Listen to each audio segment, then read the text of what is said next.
Wow!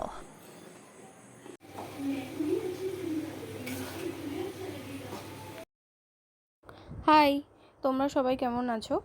আমি ভালো আছি, তোমরাও নিশ্চয়ই ভালো আছো। ওয়ান্ডারফুল ডায়েরিজ বাই দিশাতে তোমাদের সবাইকে ওয়েলকাম। তো সন্ধেবেলা চলে এসেছি এক চিকচিকা ফুচকা নিয়ে। না না, এক চিকচিকা ফুচকা আমি একা খাবো না, আমি মা বোন তিনজন খাবো। তো এগুলো আমি ঢেলে রাখলাম এক এক করে। তো বোন হচ্ছে টিউশন গেছে, টিউশন থেকে এসে ও খাবে।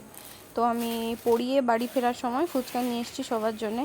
তো এখন কেউ নেই, আমারও খিদে পাচ্ছে, আমি বললাম খেয়ে নিই, ওদের জন্য রেখে দেবো। তাই কিছুটা ফুচকা মায়ের জন্যে আর বোনের জন্য আলাদাভাবে একটা পেপারে তুলে রেখেছি, কারণ এমনি লাগলে সেঁতিয়ে যাবে, সেই জন্যে। জানো তো অনেক দিন না ফুচকাটা খাওয়াই হয় না। তো আজকে বাড়ি ফেরার সময় কি মনে হলো যে ভাবলাম সবার জন্য ফুচকা নিয়ে যাই। তো আমাদের বাজারের কাছে একটা ফুচকা দোকান বসে, তার টেস্টটা খুবই সুন্দর, জাস্ট খেয়ে খুবই ভালো লাগছিল। তো 3টে ফুচকা খেয়েছি আর 3টে ফুচকা চুরমুর করবো বলে রেখে দিয়েছি। ফুচকার সাইজগুলো এতটাই বড় ছিল, তো তোমরা দেখতে পাচ্ছ যে আমার হাঁ করেছি তাও মুখে ঢুকছে না। তো 3টে খেয়েছি, 3টা চুরমুর করলাম। তো আমার খেতে খেতে বোনও চলে এসেছিলো। তো ও তো দেখে খুবই মজা পাচ্ছে, ওরও ফুচকা খেতে খুবই ভালো লাগে। ফুচকা খেতে সবারই ভালো লাগে, কার না ভালো লাগে বলো? তো মা সন্ধ্যাবেলা বাড়িতে ছিল না, দোকানে গিয়েছিল। তো সেই জন্য সন্ধ্যাবেলা রান্নার দায়িত্বটা আমার উপরে ছিল।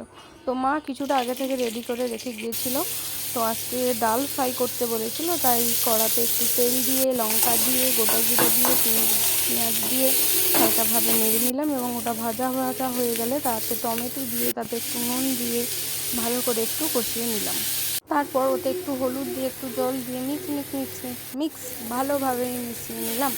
তারপর হয়ে যেতে ডাল সেদ্ধ মা আগে থেকে করে রেখেছিল, সেই আগে থেকে করে রাখা ডাল সেদ্ধতে আমি একটু একটু করে দিয়ে দিলাম।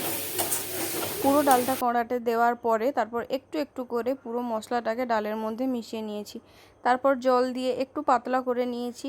তারপর একটু ফুটে উঠতেই পরিমাণ মতো লবণ, একটু তড়কা মশলা দিয়ে দিয়েছিলাম। আর বাড়িতে না আমার মা বিভিন্ন রকম মশলা যোগ করে একটা খুব সুন্দর মশলা বানায়। আমরা যে কোনো ফ্রাই বা যে কোনো কিছু আইটেম খেলে তো ওই মশলাটা আমরা ব্যবহার করি, এই যে সেই মশলাটা। তো এটা দিলে তরকারির টেস্ট আরও দ্বিগুণ হয়ে যায়, তো খুবই ভালো লাগে। তো আমার বাবাই ডালটা খেতে খুব পছন্দ করে, তাই আমি বাবার জন্য প্রায় এটা বানাতে হয়। তো লাস্টে একটু ঘি দিয়ে দিলাম, তো যাতে স্মেলটাও সুন্দর আসে আর টেস্টটাও দারুণ হয়। ডাল তৈরি ডান। তো এবার ছিল রুটি মা এসে কিছুটা করে নিয়েছিল। তো আজকের পর্যন্ত এতটাই, আমরা ডিনার করতে বসে গেছি।